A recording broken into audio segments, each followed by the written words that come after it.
we all know Alzheimer's is no joking matter, and very serious. And we have a very serious expert in Alzheimer's speaking for us today, Dr. Robert Santulli. He did his undergraduate at Yale. Anyone from Yale here? Yeah. Yay. I opened up this meeting to the entire Intercollegiate Alumni Association on Cape Cod, so we probably have most of the universities represented here. After Yale, he went to the Columbia College of Physicians and Surgeons to get his medical degree. He did his residency at Columbia. He worked in New York City for a number of years. And then in 1990, he moved to Dartmouth. At his tenure at Dartmouth, at one point he was director of the geriatric psychiatry and he was head of the Dartmouth Memory Clinic. And currently he is honorary associate professor of psychiatry at the Geisel School of Medicine at Dartmouth College and a visiting scholar for the Department of Psychology and Brain Science. He has also been the past president of the New Hampshire Alzheimer's Association and the Alzheimer's Association of Vermont in New Hampshire. So finally, he's also authored several books about the effects of Alzheimer's, not only on the person who has it, but on the family and different coping mechanisms, which is all very important stuff to know because it's a horrible thing when it happens. So without any further ado, I invite you up, Dr. Santulli. Thank you very much. Okay. All right. Well, thank you very much for having me. It's a pleasure to be here and speak to this group. As George said, I'm going to be talking about Alzheimer's and a few other related things. Before I begin, though, I wanted to mention my late dear friend, Stan Bone, who graduated from MIT and lived his entire life, his summers, in West Chatham. And his family had property there for several years. Stan and I go back a long way. After he graduated from MIT in 1970, he went to med school at Mount Sinai and then did his residency at Columbia, and that's where we encountered each other. And we were friends for many, many years, for all the time since then, almost 50 years. We would spend New Year's Eve together with our families. This is going back to 1999, right before the millennium. And Stan, I left Columbia after not too long. Stan remained there for his career, his entire career, and he had a distinguished psychiatric career. Became a full professor of psychiatry at Columbia and a training and supervising psychoanalyst at the Columbia Psychoanalytic Center. I don't know how many MIT graduates are psychoanalysts, but Stan was one. He was a good one. Sadly, he developed Parkinson's disease many years ago. But despite that, he was able to continue working and seeing patients, taking care of his students at Columbia, and enjoying his time on the Cape in the summer. I don't believe he was ever a member of this organization. He was a dyed-in-the-wool New Yorker, lived there his whole life, adult life, after being born in New Jersey, but certainly loved coming to the Cape. Stan was quiet about it, but he was very proud of his MIT roots. His father also went to MIT. As I mentioned, I think I mentioned Stan graduated in 1970. MIT should be proud of him, and I'm certainly proud to be able to say he was my good friend over almost half a century. So I'd like to dedicate this talk to Stan Bone, MIT grad, summer Cape Cod resident for his lifetime. In fact, Stan's last trip to the Cape was about a year ago. His family brought his ashes and spread them in the sea at West Chatham. That is somebody who, I don't know if anybody graduated from MIT then or knew Stan, but he was a terrific person and somebody, as I say, the university should be proud of. So let me now switch over and talk about what I'm here to talk about, which is Alzheimer's disease. I'm going to really divide this and talk about several different areas. First, I'm going to talk about normal cognitive aging and the kinds of things that George mentioned and how much we should worry about that and what happens to all of us as we reach a certain age, and many of us are certainly there. I'm then going to talk about some of the new, just say a few words about new diagnostic blood tests for Alzheimer's disease, because there's been a lot in the news about that. You've probably read about that. I'll talk about some of the new medications for Alzheimer's, which also have gotten a lot of press, and talk about the pros and cons of those. And finally, I'm going to talk about keeping your mind sharp as you age and say some things about that. So that's what the rough outline will be. And let's see, I should talk for about 45 minutes or so. And okay, all right. So I'm keeping an eye on the time here. As I mentioned, since I stopped working, I no longer wear a watch, so I got to bring a clock with me. And when I live my life by the clock, as when I saw patients, are 50-minute hours. So now I have to rely on that if I need to know the time. First, as I said, let's talk a little bit about normal cognitive aging, which many of us, I can't say for all of us, but for many of us, we are in that stage, certainly. And there are cognitive changes which happen to all of us, or nearly all of us, as we age. They begin sometime, usually around midlife, and tend to gradually get worse. Actually, your short-term memory is best around age 30 and slowly begins to decline. Fortunately, you were all at your best at MIT, and you needed it then, and who knows what's happened since then. There's a lot of variability from person to person, but it's, as I say, it's extremely common. It's almost inevitable. So what are some of the changes? And one of the most important, I think, has to do with attention and being able to keep your attention focused, especially when there are other things going on. You know, when we're young, and we can see this in our kids or grandkids, they can do several different things at once and really do them okay. As you age, it becomes more and more important to just focus on one thing and to make a conscious effort to do that. I've mentioned to others that I used to be able to drive and listen to the radio and carry on a conversation with somebody and do all that. Now, especially if I'm going someplace I'm not familiar with, turn the music off, focus, no talking, pay attention. And if you don't do that, you're going to make errors. That's part of what happens with aging. Another thing that happens is that we just simply don't process as rapidly as we used to. Things slow down. The neurons in our brain, of which there are billions, normally transmit at speed of light, but as people age, there's less myelin surrounding the neurons, and that slows the transmission rate down. And we think, and we presume that's the reason why thinking is slowed. It takes longer to figure something out. I notice this if I'm talking with my son, for example, who and he's trying to explain something to me. Slow down. Let me go over that. Dad, you got to. Well, it takes. If you get it, once you get it, it probably will stay, but it may take longer to get there. We also, and all of these things I'm talking about, remember, these are normal signs of aging. These are not signs that you're on the way to Alzheimer's. And unfortunately, we don't have great tools yet. Blood tests may make a difference with that. But these are signs of normal aging. There is some decline in what's called episodic memory. We're being able to remember episodes in your life, things that have happened. Do you remember that movie you watched last week or TV show you saw? Remembering events that have occurred in the last couple of days or the last week. Remembering where you've put things.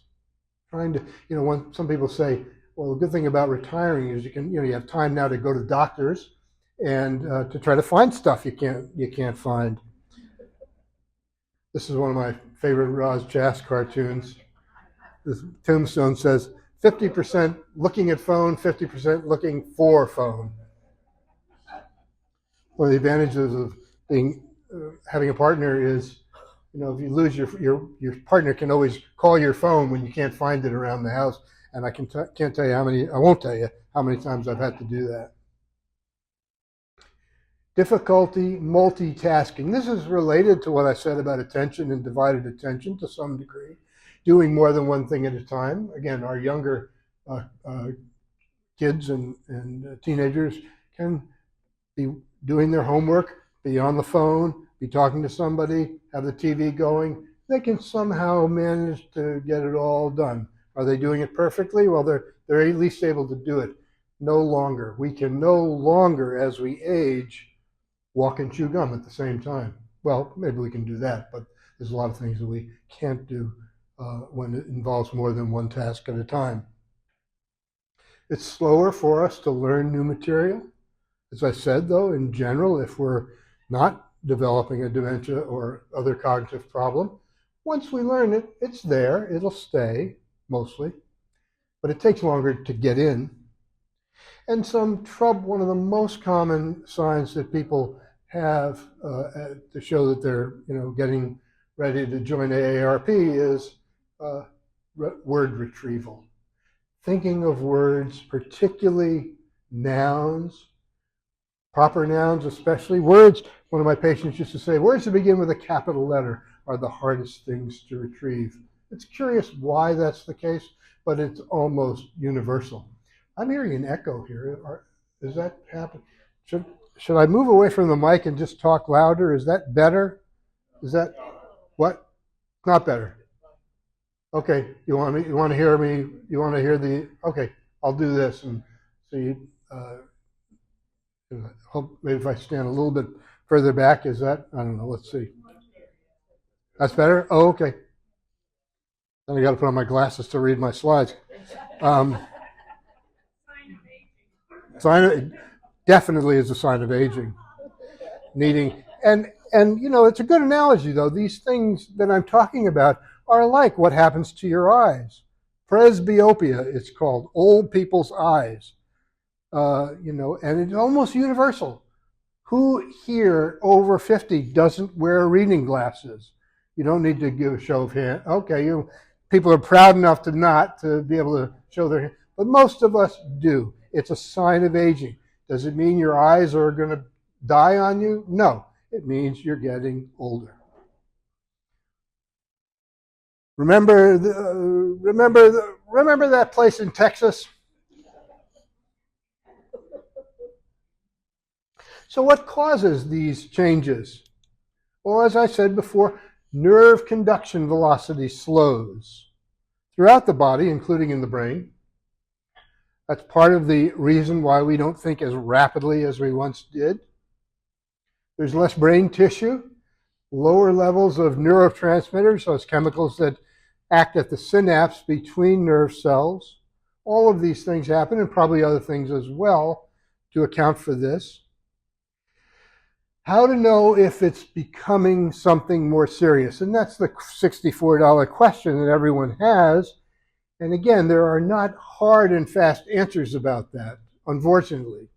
The blood tests that I'll mention in a moment may help with that, but it's not clear that that's the only thing that's going to make a difference. Generally, what's felt is that if you can't do things that you used to do on a daily basis, that's a sign of trouble. If you have trouble performing your activities of daily living, or even one of your activities of daily living, that may mean that you're on the way to trouble. But there's no hard and fast sign that one can point to say, well, this means this person is getting demented or Alzheimer's, and this doesn't.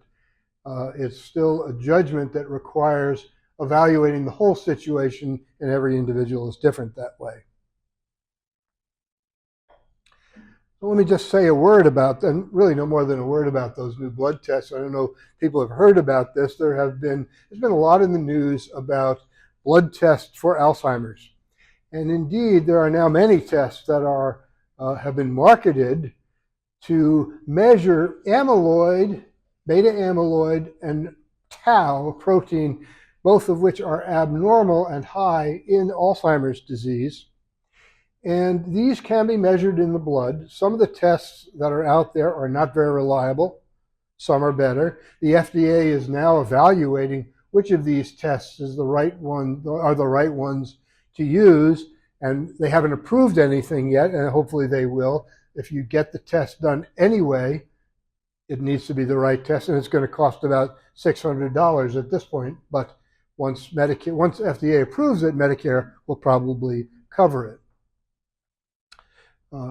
So that will be a major development and a major advance in diagnosing and caring for people with Alzheimer's.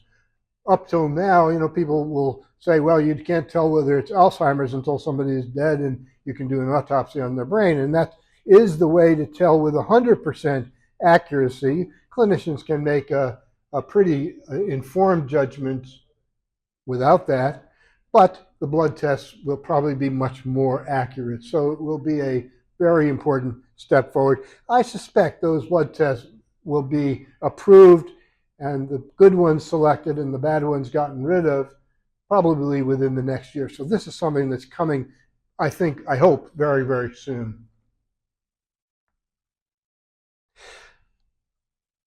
On the subject of new things, let me talk a little bit about some of the new medications that are out there for Alzheimer's disease. For many years, all we had were this older group of medicines you see in blue and the red over here on the right, Aricept and Exelon and so forth.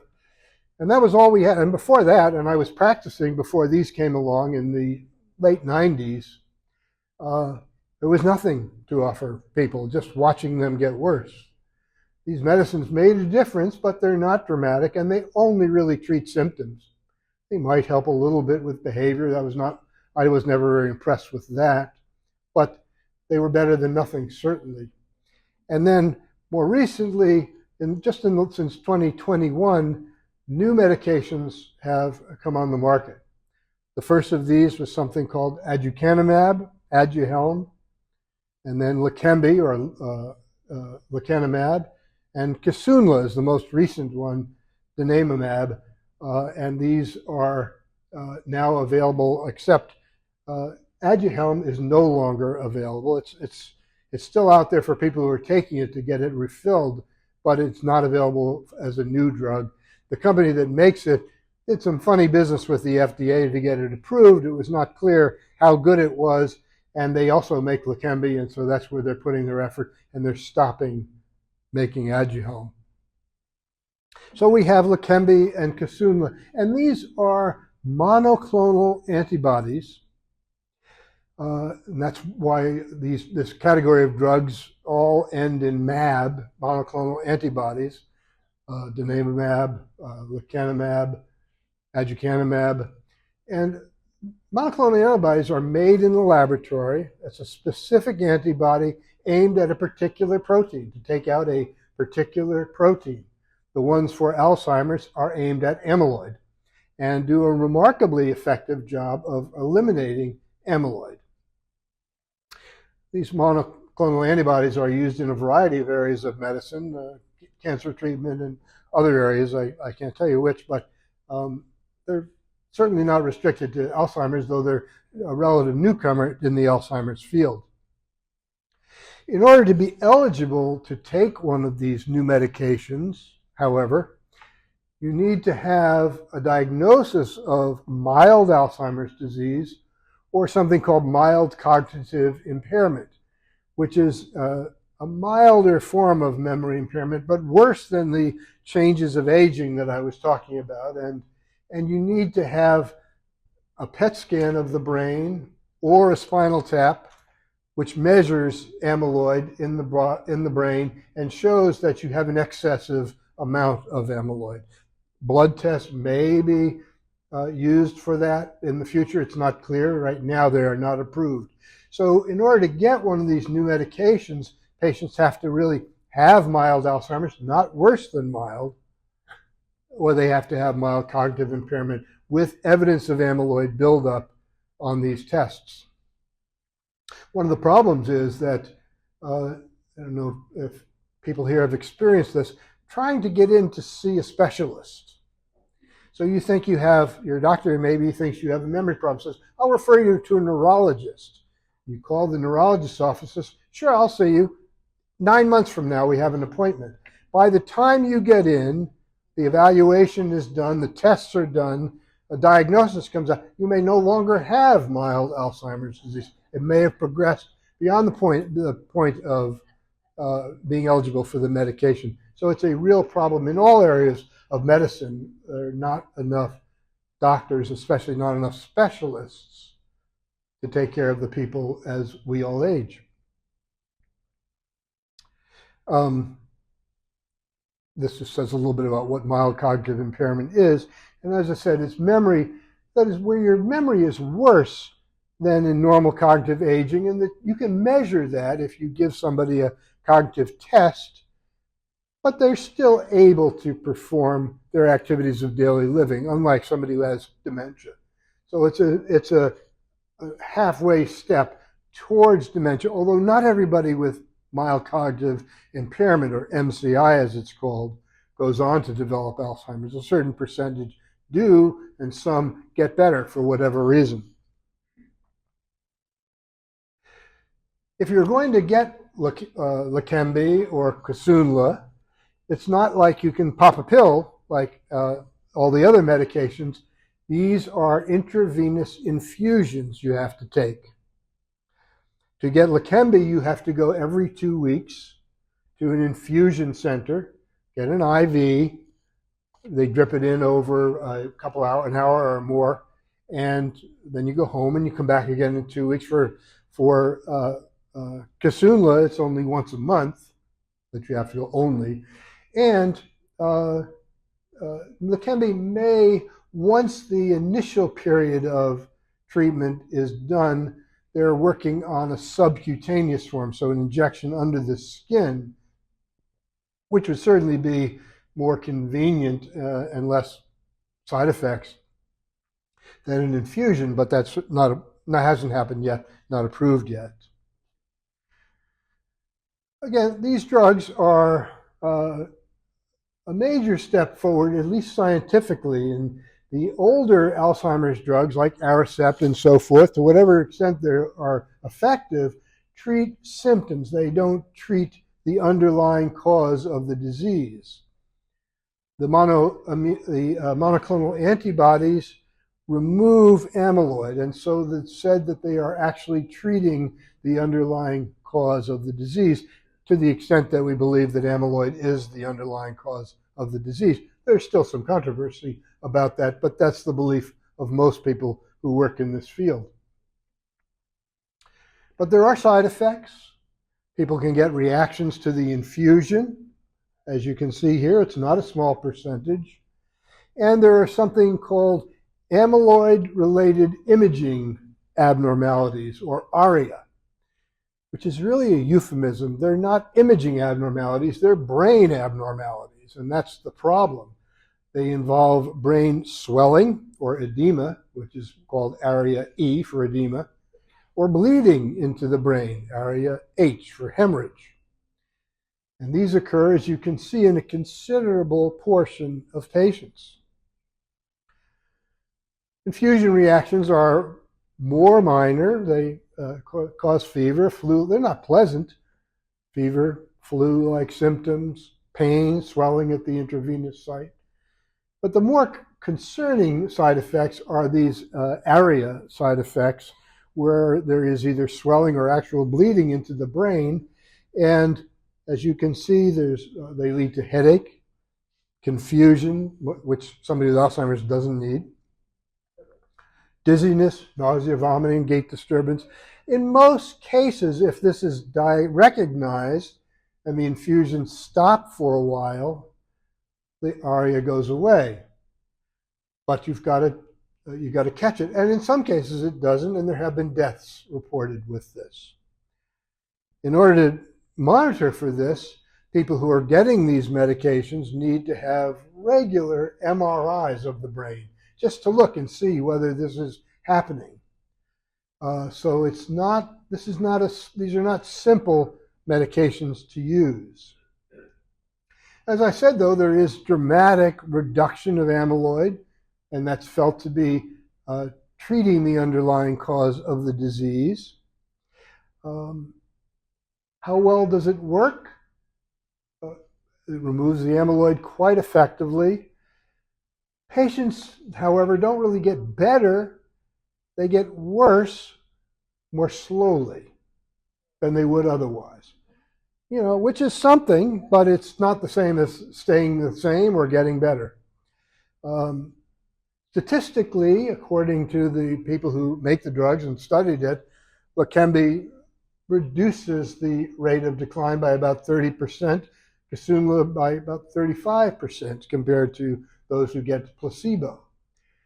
But whether those statistical changes are really significant clinically, whether this is something a patient or a patient's family would notice and be able to say, oh, he's better, he's really holding his own, that's still unclear. And so with all of these concerns, plus the cost of these medications, I'll bet you're not surprised to see that these are not cheap drugs. Leqembi is about $26,000 a year, Kisunla $30,000+ a year. And with all of the other testing that's needed on an ongoing basis, it's estimated that using these medicines for a year costs about $90,000. Medicare will cover much of that if you have Medicare, and most people who are getting this medicine are on Medicare. Will pay 80% of it, and if you hopefully have some supplemental insurance, it may cover the rest. Otherwise, 20% of $90,000 is still a lot of money. And one of the points that I would make is these drugs they're very interesting scientifically. Maybe they're worth taking, but this is another example of where there is a real divide between treating people who have money and treating everybody else. People who don't have a lot of money are either not getting offered this or they simply can't afford it. So we have to wait for, I hope, better drugs. I don't think we can wait for cheaper drugs. I don't think that's going to happen. But people have asked me, well, is it worth taking these things? And I honestly have a lot of doubts about that.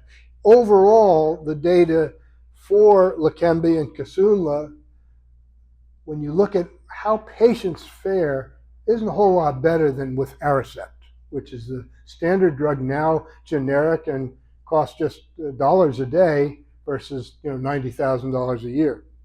But we'll see. And on the other hand, other people will feel they've been through that, and if they have a loved one with Alzheimer's, they may feel like, I don't care what it costs, I'm willing to do whatever it takes to have a shot of trying to slow this thing down. These are decisions that have to be made on an individual basis. It is not certainly a question where you can say, oh, this is great, it's an advance, everybody should do it. It's a very individualized thing with some positives and some negatives. So finally, let me talk a little bit about keeping your mind sharp as you age. And I'm going to talk about really 4 major categories here. Taking care of your body, attending to your emotional well-being, staying engaged cognitively, using your mind, and maintaining good social connections. Those are 4 key areas if you are hoping to keep your mind sharper as you age. In terms of keeping care of your body, one of the most important things is exercise.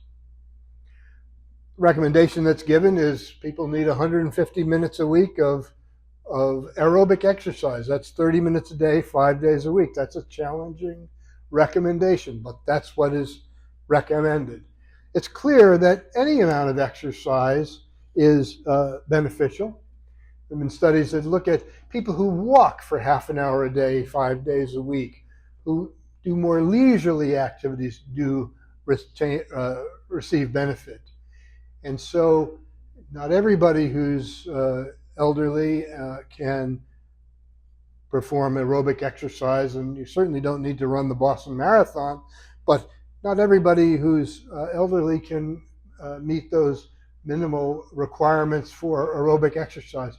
Moving at least some is better than not moving at all. Clearly, that's the case. How much should you exercise? That's up to you and your doctor, and I can't give specific recommendations. That has to be individualized. Controlling blood pressure is terribly important. And a lot of things, all these things I'm going to talk about are not, I'm not saying you should do them just because you want to prevent yourself from or lessen your chances of getting Alzheimer's. They're good for your general health as well. And certainly keeping your blood pressure under control is a good example of that.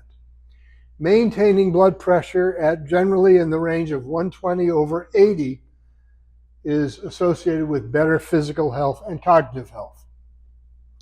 Elevated blood pressure or hypertension is associated with a significantly higher rate of Alzheimer's, higher incidence of Alzheimer's disease and other dementias, vascular dementia and others as well. Not to mention all the other medical complications that come from high blood pressure. And high blood pressure, though it's silent, you don't know you have high blood pressure without somebody taking a reading and measuring it. It normally doesn't have symptoms, unless it's very high, then you might have some symptoms. But even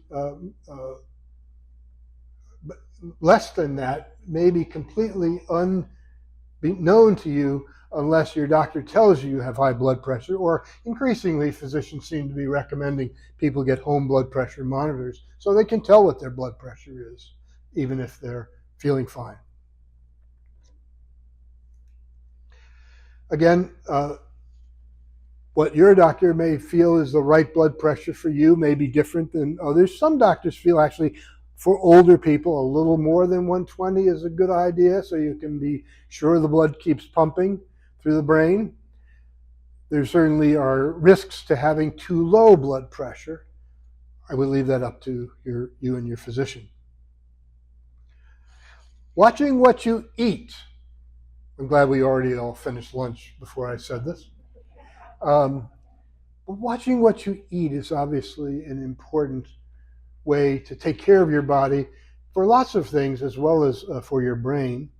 Avoiding becoming significantly overweight, minimizing high animal and dairy fats, and keeping your LDL cholesterol low or in the normal range.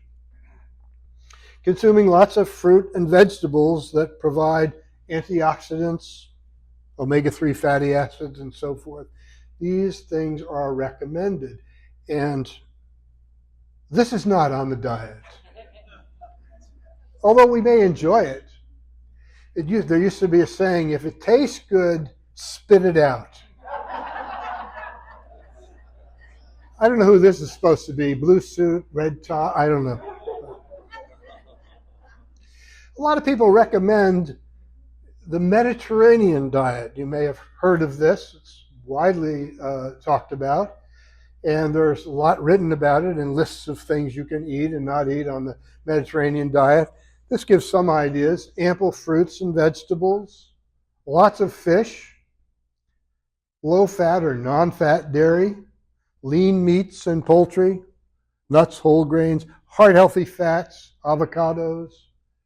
People on the Mediterranean drink wine. It's not clear that that really makes a difference, although there are many people who believe having a glass of wine is good for your brain. It's not clear that's the case, but I'm not going to say to older people, don't have that glass of wine. But I don't think it's worth going too overboard about it, especially when you're old. This is another one of my favorite Roz Chast cartoons. I can't believe I ate all that kale for nothing. She seems to like cartoons with tombstones. She has a weird but a very good sense of humor. Other things, blood glucose. We know that people who have diabetes, adult onset diabetes, also type 1 childhood diabetes, but even with the more common adult onset diabetes, have a much higher incidence of dementia, Alzheimer's and other dementias. Keeping your blood sugar in reasonable control is terribly important. Addressing hearing loss, we were talking about this at the table before. Hearing aids have gotten much better. The new Apple AirPods are apparently able to serve as a hearing aid for people. About 25% of people over 65 to 75 have hearing loss. Over 75, almost 50% have some degree of hearing loss. This is an extraordinarily common thing. It's almost like needing the glasses. The difference is there's not the stigma of wearing glasses so much as there is with hearing aids, and people are often very reluctant. And the older hearing aids were a pain. They would sound like this microphone sounds when I'm too close to it. They pick up too much background noise. The new ones are extremely effective, apparently, and there's very good evidence now that treating hearing loss lessens the risk of dementia. Hearing loss is associated with a much higher risk of developing Alzheimer's or other dementias. The same is true to a slightly lesser extent with visual loss, although vision problems are even more common, whether it's cataract. And not all vision problems can easily be corrected, whether with glasses or cataract operation, which is a really remarkably effective form of treatment. But many vision problems can, and vision has been shown, poor vision has also been shown to be a risk factor for developing dementia. So people who are trying to keep their minds sharp, keep your hearing intact and keep your vision intact, you need those senses to pick up what's going on in the world to optimize your brain functioning. You shouldn't smoke, or if you do, stop. 20% of the population still smokes. That's down from, I think in 2000, it was about 33%. So there's been a considerable drop, although it's higher in Europe and Latin America and Asia, 25%, 26%. But still 20% in this country is not a small amount. And smoking, aside from all the other medical things it does to you, is certainly associated with an increased risk of dementia, mostly because of the vascular damage that occurs from chronic cigarette smoking. Moderate alcohol intake, again, there's no evidence that any amount of alcohol is good for you. That's controversial, and there are people who will swear to it. What is clear is that more than moderate alcohol is not good for you and will make your memory worse. Getting 6 to 8 hours of sleep a night, less than 6 and more than 8 has been associated with higher rates of dementia. Not just poor sleep, but too much sleep. And there's been evidence, even though most of the over-the-counter things that you see that are advertised on TV for improving your memory, if you watch Jeopardy, there's always an ad for Prevagen on there. Most of those things have not been shown to be effective. There have been, however, several recent studies from reputable sources that suggest that a multivitamin taken every day may, in fact, lessen the risk of developing dementia. And the multivitamin is inexpensive, safe, and I recommend, I take one, my wife and I take it. Who knows whether it's doing any good or not, but it certainly is a very benign and simple intervention. Along with taking care of your physical health, paying attention to your emotional well-being. Stress, depression, anxiety, all of these things are clearly associated with not only poor quality of life, but have been associated with an increase in depression. Social isolation and loneliness is something that's been studied and been talked about by the Surgeon General, who's made a point of focusing on this, and is particularly of concern among older people, and it was certainly a big issue during COVID. Social isolation and loneliness are associated with significantly higher risks of developing dementia. And there are many things, including meetings like this and opportunities to gather with others, that people really need to take advantage of in order to stay connected and not feel isolated not be isolated or feel lonely in their own environment. And those things make you feel lousy, but they also may make you more likely to develop dementia. Remaining cognitively engaged. We all hear about this. Whether that means reading the newspaper, reading books, learning a new language, playing a musical instrument, playing chess, watching Jeopardy on TV, whatever it is, no one thing. There was some years back, it was said, well, if you do the New York Times crossword puzzle, you're not going to get dementia. I wish that were true. It's not true. Oh, I can't do the New York Times crossword puzzle beyond about Wednesday. So my wife does the whole week, but I can't. But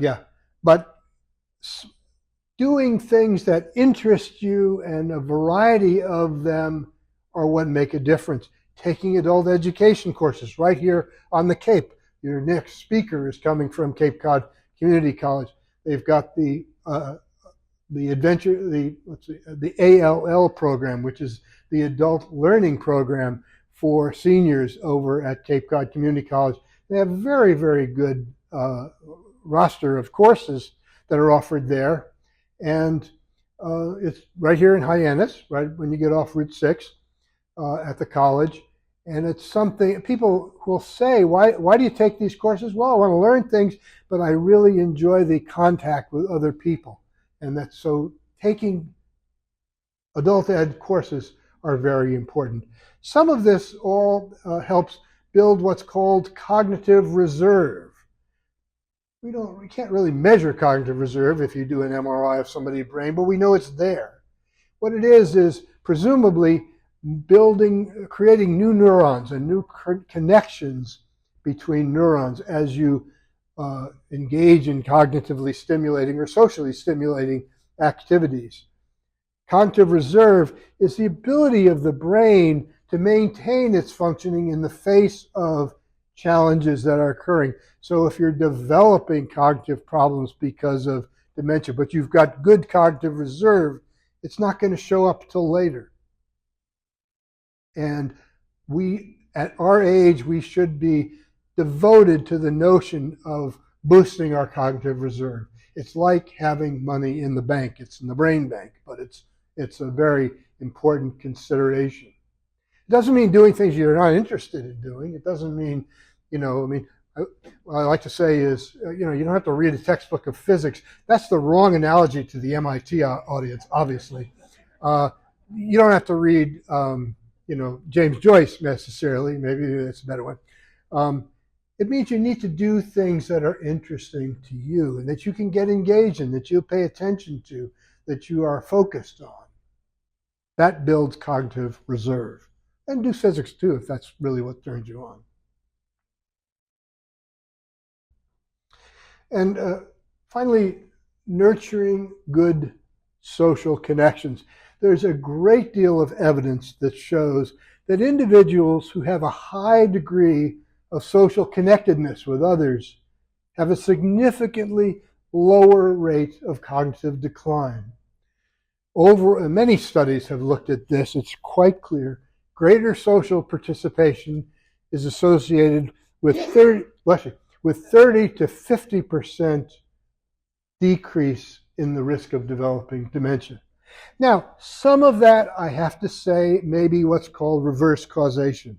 These are associations I'm talking about, I can't prove cause and effect. And it may be that somebody who's on the way to developing dementia is getting more socially withdrawn and doesn't have the social connections. So it works both directions. It works both ways. But clearly, maintaining contact with others is good for you emotionally, good for your quality of life, and helps prevent dementia or delay dementia by helping build your cognitive reserve. Keeps you less depressed. It involves other ways to help you as well So it's terribly important to stay engaged. One of the things I used to say is one of the best things to do is to pursue an activity that's physically engaging, that you do with somebody else, and where you've got to use your brain. Maybe that's going on a hike with friends or something like that. Doesn't matter what you do. All of these things matter, and if you can combine them, so much the better. So to conclude, let me just say, changes in your thinking are almost universal as we age.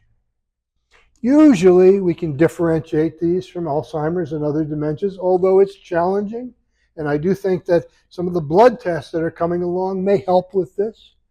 They certainly may help with the diagnosis. That's important. And new medications, although I have a lot of questions about what's available now, I think we're on the road towards good, effective, and safer medications to treat Alzheimer's. But I still would say that the best option is still prevention. Doing what you can now to help keep your mind as sharp as you can for as long as you can. This guy's going to the pharmacy. You can't really see that. It says, I'll have an ounce of prevention at the pharmacy. Wouldn't it be nice if you could go and get that at CVS? So I'm going to stop here, but I'm happy to take questions. I don't know how we are with time as far as that goes, but I'm happy to take some questions. If do we have time for a few? Okay.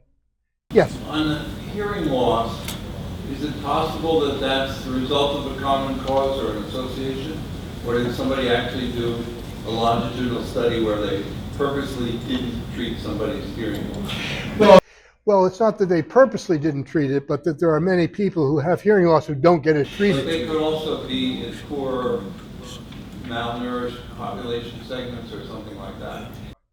Possibly, but the good studies have really tried to control for as many other factors: age, socioeconomic status, physical health status, otherwise, and look at those two groups compared. But you're right. Most of the studies here that talk about these different factors, risk factors for dementia, are association studies, not cause and effect.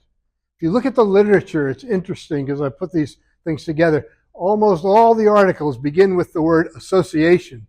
It's very easy to prove an association. A is associated with B. It's much more challenging to say A causes B. I think that doesn't, I wouldn't dismiss a lot of the things we've talked about here because we don't have laboratory proof. For example, you can't do a study that says, okay, you're going to eat nothing but cheeseburgers and become president, and you're going to eat only fish, and in 75 years we'll come back and see which of you has Alzheimer's. You can't do that study. You can only look at what people have done and what are the outcomes, the differential outcomes that occur. And yes, that's an association, not causation. We always have to be careful about that. Yes. Thanks to 23andMe, we found that the APOE4 gene runs in our family. Is there anything we can do about it? No, unfortunately there isn't. And the question is that this gentleman has found that he has ApoE4 gene in his family. Apolipoprotein E is one of the genes on chromosome 23. And apolipoprotein E comes in 3 alleles, E2, E3, E4. Why there's no E1, I don't know. E2, E3, E4. If you have E1, and everybody has 2 copies of each gene. If you have 1 E4, you have an increased incidence of having Alzheimer's. If you have 2 E4s, meaning you got one from both your parents, you have a very significantly increased risk of developing Alzheimer's disease. Is there anything to do about it? Unfortunately, there is not, other than what we recommend for everybody to do, which is some of the kinds of things that I've talked about here. And it's also why doctors will not recommend ordering E4, because for that reason. It's done in research all the time, but in clinical practice, it isn't recommended, and because there's nothing you can do with the information except worry, or if you find you don't have it, be perhaps reassured falsely, because it's possible, it's certainly possible to have E4 and never develop Alzheimer's. It's possible to not have E4 and get Alzheimer's. It's a risk factor gene. It is not determinative. What I would say to people but many people are finding out through 23andMe and similar things that they are getting this test done, and people are finding out that they have ApoE4, one or in some cases 2 copies. For most, it's 1. Having 2 copies, I forget the percentages on these things, but it's low. It's under 10% of the population, maybe 5% of the population has 2 E4s. What I would recommend for people who have it is you need to have that much more scrutiny and pay that much more attention to some of these preventative approaches that I've talked about. What is that much more? I can't give an answer to that. It means keeping in touch with your doctor. It may mean having cognitive testing done on a regular basis. And it certainly means going for an evaluation if you're noticing significant changes. I wish there was more to say. Maybe one day there'll be, and I'm probably more about this than I do, many of you. There may be one day where it's possible to genetically engineer it so that people don't have E4. I don't know about that, certainly, but that's not in the cards today. One of the reasons we don't recommend it is that even though it's illegal, the worry is that if you do have an E4 and it's in your medical record, insurance companies may use that to discriminate against giving you long-term care insurance or even life insurance. They're not allowed to do that, but I wouldn't trust them. In that latest 125th year issue of MIT Technology Review, there's a very large article about the future of genetic engineering and being able to engineer things in and out of your brain. Well, did it mention ApoE protein E? Yeah, I just don't know. I really don't know anything about that field. But who knows what the future will bring. We hope that something better will be possible in the future. Yes? Remember, years ago, there's medical professionals saying, stop taking multivitamins. You don't really need them. My primary care physician said, eat a balanced meal, you don't need multivitamin. Now you're saying we should do that.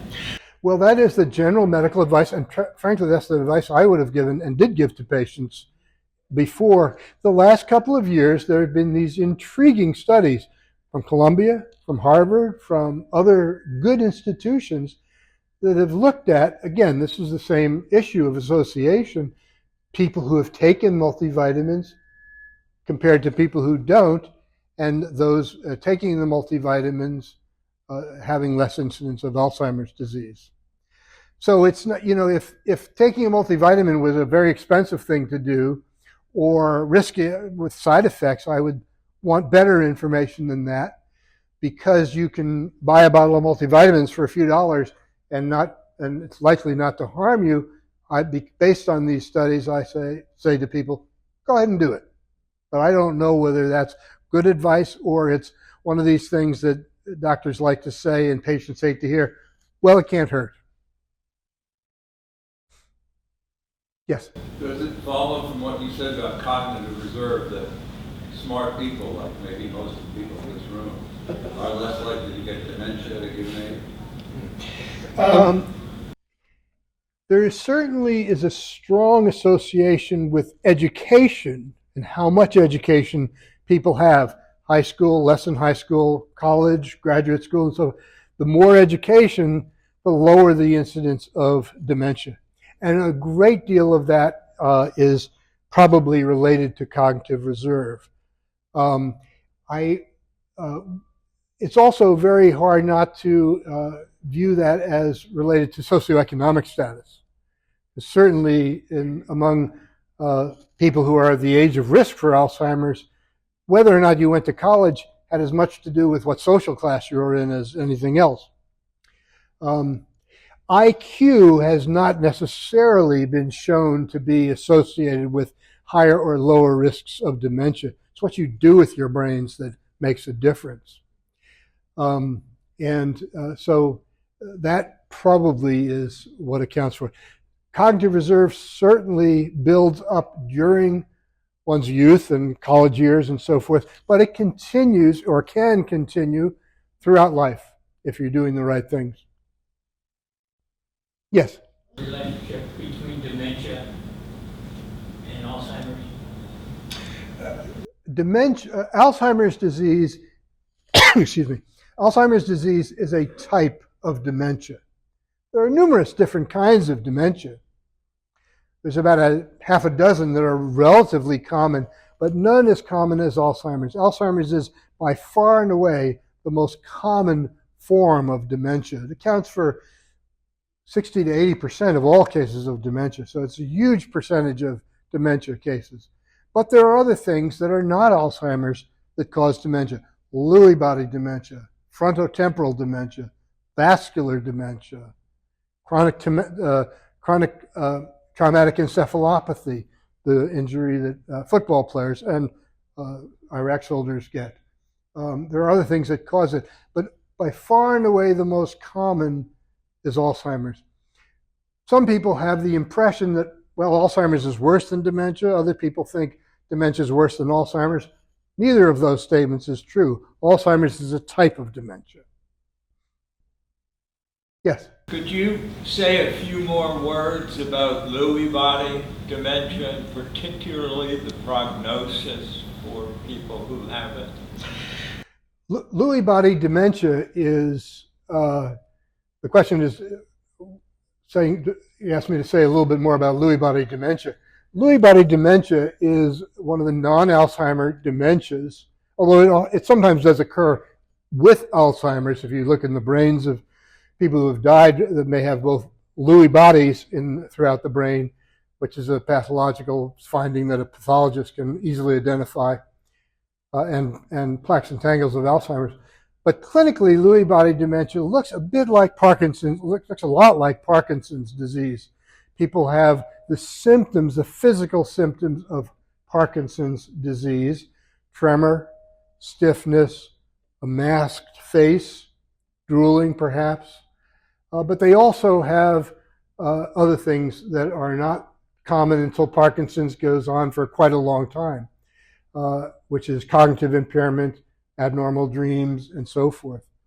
But Lewy body dementia and Parkinson's disease dementia are often confused, even though if you take a careful history, people with Parkinson's usually have Parkinson's for many years before they develop any cognitive problems, whereas people with Lewy body dementia will have Parkinson's symptoms and cognitive symptoms occurring around the same time and progressively getting worse. People with Lewy body dementia tends, unfortunately, to go a little faster than Alzheimer's disease. There tend to be more behavioral symptoms in Lewy body dementia. There are often very bad nightmares in Lewy body dementia. And the challenge for somebody who's caring for a person with Lewy, say a spouse who's caring for someone with Lewy body dementia, is dealing with not only the cognitive problems that a person with Alzheimer's might well have, but the physical side effects as well. It's a bad disease. There are no specific treatments for Lewy body dementia. The older drugs that were marketed for Alzheimer's disease, such as Aricept, Exelon, and so forth, may well work in Lewy, but they do seem to work in Lewy body dementia to a great degree, but not as much as, it's not as reliable as there is the case in Alzheimer's. And overall, in all of these diseases, the drugs are somewhat modest in their effect. So in Lewy body dementia, it does not tend to be run in families, unlike Alzheimer's disease, which can. Is there more that I can say, or does that cover it for you? Okay. Yes, sir. You touched on it briefly, the value of a brain autopsy. Could you expand a little bit on when and where and what You should, Well, the The when when is, is only after you die. I would not recommend. That was the easy question. The where. Um, most hospitals, to my knowledge, will do an autopsy. Harvard, for years, had, and I don't know if they still do, but I assume they do, something called the Brain Bank, where if you sign up with them while you're living, when you pass, they will accept your brain in order to study it and to send pieces of it to other researchers. So it's very important. Autopsies in general have gone down. The frequency of autopsy has gone way down in recent years, which worries the medical profession because there's a lot one can learn from an autopsy in terms of being able to look at the tissues. But in the only absolutely foolproof way to make a diagnosis of Alzheimer's disease is after death, when the brain is looked at. First of all, the brain tends to be shrunken down quite a bit. But if you look at a slice of the brain under the microscope, stained properly, it will show plaques, neurofibrillary tangles, and amyloid plaques, which are the hallmark signs of Alzheimer's, which actually Dr. Alzheimer's discovered back over 100 years ago and named and drew pictures of. He didn't, and the disease was named after he died for him. It was called dementia then.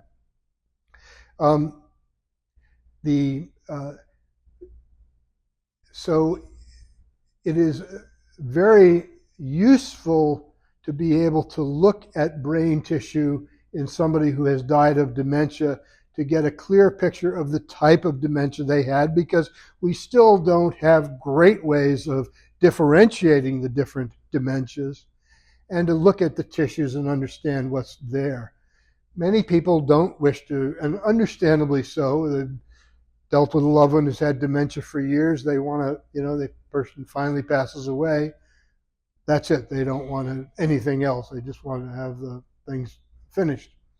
But there's a great deal of medical value in obtaining autopsy. Yes. How much time do we have? I'm happy to say as long, but... so maybe another 5 minutes or so. Okay, Take a few more questions questions. then, sure. Yes. Can a statin, higher level of a statin prevent plaque in your brain? Statins are blood pressure medications widely used, Lipitor and other drugs like that. That there was, for a period, it was thought that maybe statins will help prevent dementia. The data on that is not good, except if you have high blood pressure. And if you have high blood pressure, you may well need a statin. High cholesterol. I'm sorry, not high blood pressure. I misspoke. Statins treat high cholesterol. And so if you have high cholesterol, you should definitely be on a statin. I say you should definitely. Again, that's your doctor to decide. But in most cases, that's what will happen. You'll get put on a statin, and they're very effective in lowering cholesterol, LDL cholesterol in particular. But in the absence of elevated cholesterol, there's not any evidence that statins reduce the risk of dementia. I'm on a statin. I have the high cholesterol, and a certain amount needed for a normal level of the cholesterol. But should I go for a higher level just to prevent any? I don't think so. I think if you get your again, this is something the primary doctor would have to, and I don't know what the risks are of taking too much of it. There are side effects to statins, to be sure. I believe that if you get your cholesterol, your LDL cholesterol below 100, into the range that's considered normal, that's probably all you need to do, and doing more is probably not going to help. One more question. Yes? What is your feeling, personally, about taking something that's only going to slow the decline? Well, that's a good question. The question is, what do I feel about taking something that's going to slow the decline? When I was in practice, I would see families, and a loved one has Alzheimer's, and I would say, well, I want you to take this your father to take this medicine because it's going to help slow the decline of his disease. And sometimes families would say, do you have anything that's going to speed up the rate of decline? Because living with Alzheimer's is a terrible thing. Most of the time, people feel that, if taking a medication that allows you to do something that's important, like recognize your grandchildren or whatever, let's just say, for example, if it's going to allow you to do that longer, most people feel that's something I want to do. It's an individual decision, and no one can say, you must do this. Sometimes doctors do talk like that. They shouldn't. It's just an individual decision. It's very important for people to know. Again, I'm only speaking about the older drugs, which are far, widely used now for people with dementia. And the new ones are still just beginning to be used. Say that again. I said the older drugs like Aricept, Exelon, Razodine, those are widely used. They've been around for 20 years, long enough so there are generics, so they're inexpensive. They're widely used. The new drugs are brand new, and they're not. I don't even think Kisunla has been used at all yet. I'm not sure, except in clinical trials. But anyway, the new drugs are very, very small amount of use so far. At least for the old drugs, they're widely used, and most people would feel that. And sometimes they don't do anything, and sometimes they give you nothing but side effects, although not a lot. But most people would feel like, again, if you are able to slow down this progression so that the person has a longer period of time where they're cognizant of things, that's an advantage that they want. I used to say that people should go on medicines like Aricept and stay on till the end. Towards the end of my practice, I would modify that and say, until somebody goes into a nursing home, it won't necessarily prevent that. But if you have to go into a nursing home, that might be the time to stop. Maybe at that point, you're not really doing anybody a favor to slow things down.